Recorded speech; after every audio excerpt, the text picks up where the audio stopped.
kasih, kembali lagi dengan saya Eka Yustia Alhusnul sebagai tentor TKP. Di video kali ini kita lanjut membahas tentang kisi-kisi TKP yang kedua, yaitu sosial budaya. Lanjut aja ke materinya. Pertama, ciri-ciri soal di sosial budaya itu yang pasti ada perbedaan budaya.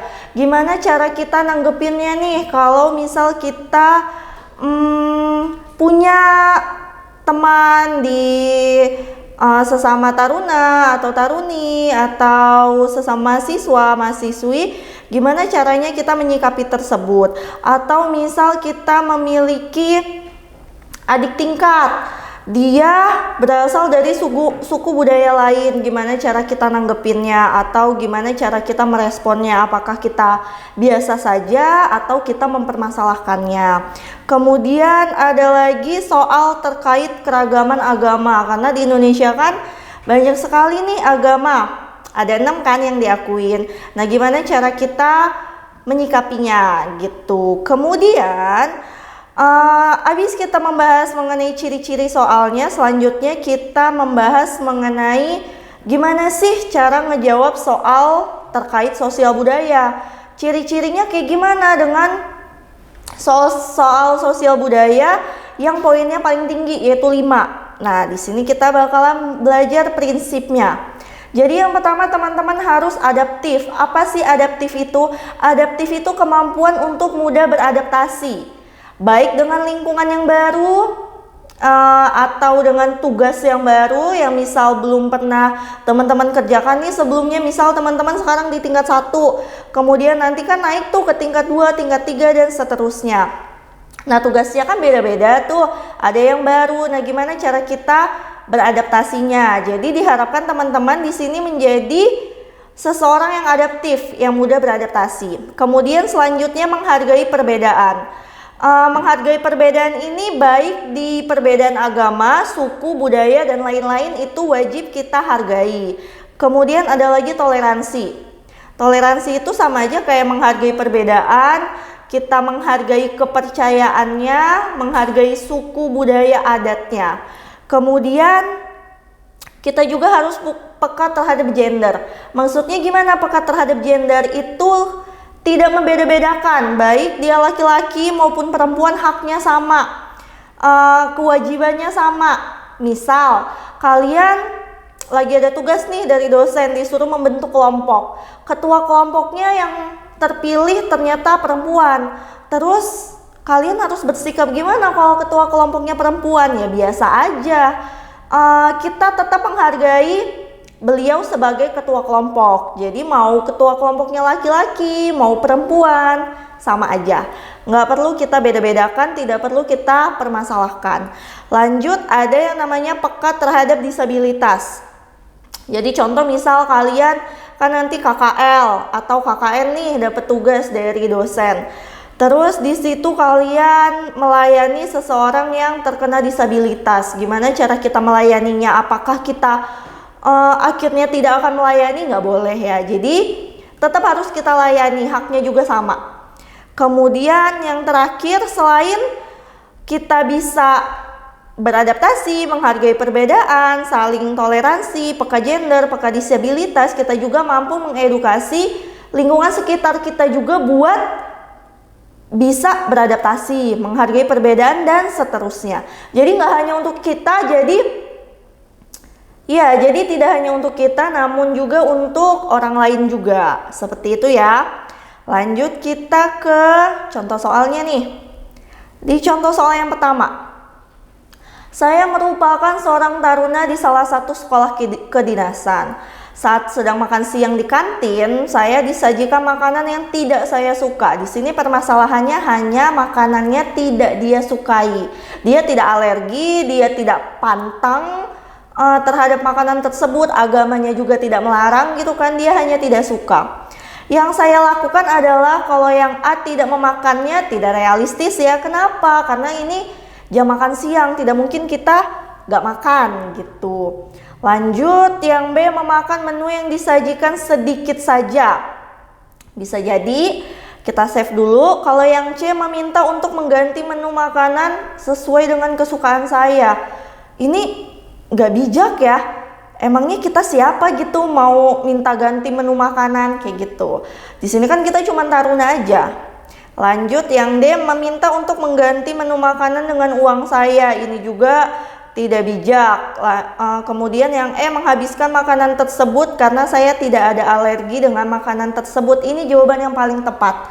Kenapa? Kalau yang B dan E, kenapa pilihan yang tepat adalah yang E? Karena di sini kan saat makan siang kita juga tidak ada alergi, kemudian tidak ada pantangan terhadap agama, jadi ya kita habiskan aja, tidak apa-apa. Kemudian kalau yang B, memakan menu yang disajikan sedikit saja, sedangkan kita pasti akan kelaparan buat ke jam selanjutnya. Jadi lebih baik yang E, menghabiskannya aja. Jadi yang E poinnya 5, yang B poinnya 4. Kemudian, tapi beda konsep ya. Kalau misal di sini kita bisa makan makanan dari luar, atau kita di sini cuma menghadiri pesta. Misal pesta yang diadakan oleh teman Anda yang sudah wisuda, misal kayak gitu. Kalau kita menghadiri pesta atau kita bisa makan di luar, maka jawaban yang paling tepat adalah yang B. Sebagai bentuk penghargaan, jadi kita makannya dikit aja. Tapi karena di sini kita memang cuma disediakan makanan dari kantin, maka kita harus tetap menghabiskan makanannya. Lanjut ke soal selanjutnya. KKL merupakan kegiatan wajib mahasiswa tingkat 3 STIS, dan tahun ini saya melaksanakan KKL di suatu desa adat. Di desa tersebut saya dijamu dengan makanan yang dalam agama saya dilarang untuk dimakan. Maka saya akan, jadi ini udah dilarang oleh agama. Kita punya prinsip, punya kepercayaan yang nggak boleh kita langgar kan. Kita harus teguh pada prinsip kita, pada kepercayaan kita. Maka pilih jawaban yang tidak memakannya. Jadi kalau jawaban A memakan, kita eliminasi. Yang C memakan sedikit, kita eliminasi.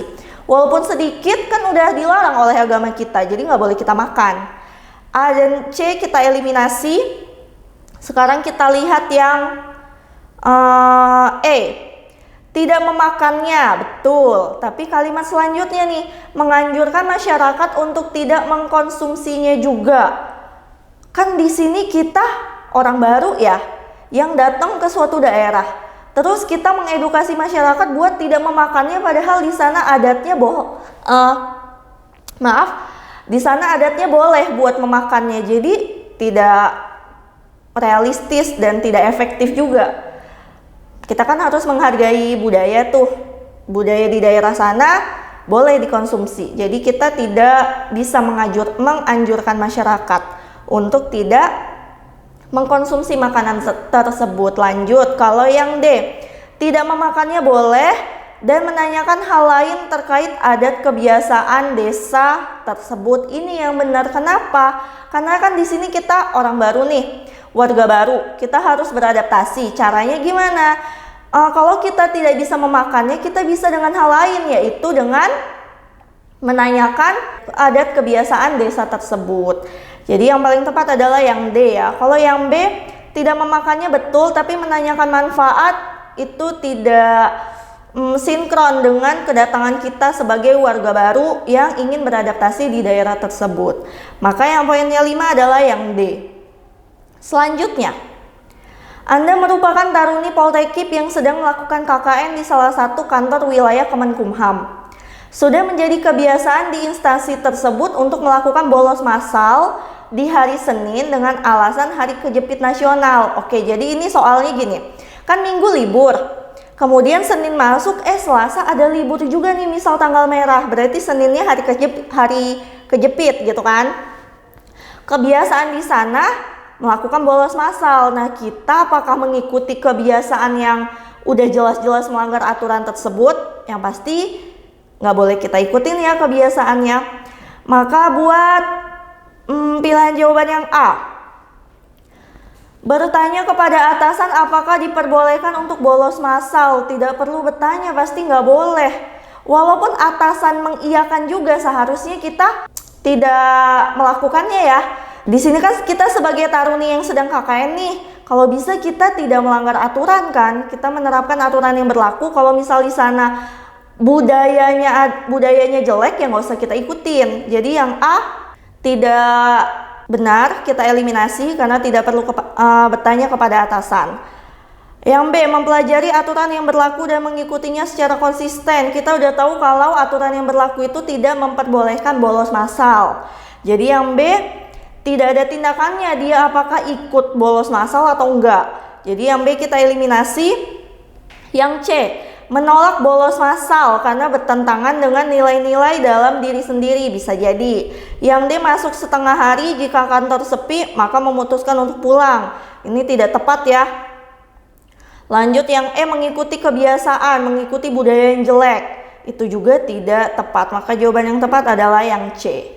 Jadi poin pentingnya kalau Anda ditempatkan misal KKN atau KKL yang budayanya melanggar aturan, Anda tidak perlu mengikuti budaya tersebut gitu. Lanjut ke soal selanjutnya. Sebagai seorang mahasiswa, Anda mendapat tugas untuk meneliti kehidupan masyarakat suku Kajang di daerah Bulukumba, Sulawesi Selatan. Selama di sana 3 bulan, Anda diwajibkan untuk mengikuti cara hidup suku Kajang, yaitu mengenakan pakaian hitam. Oke, jadi di sini mengenakan pakaian hitam tidak dilarang oleh agama budaya masing-masing kita gitu kan, nggak ada keterangan di soal maksudnya. Jadi kalau yang A, mengabaikan aturan karena tidak sependapat, tidak tepat karena kan kita orang baru harus beradaptasi. Jadi yang A ini malah menunjukkan kita tidak mudah beradaptasi. Kalau yang B, tidak mematuhi aturan, ini juga salah. Berarti kita tidak mampu dalam beradaptasi. Yang C, mengubah beberapa aturan untuk saya yang bertentangan dengan agama dan kebudayaan saya. Yang tadi saya bilang di sini kan kita orang baru. Kalau kita mengubah beberapa aturan, kayaknya itu tindakan yang kurang tepat. Terlebih di sini kan tidak ada keterangan bahwa mengenakan pakaian hitam itu bertentangan dengan agama dan kebudayaannya, ya kan? Jadi yang C juga kita eliminasi.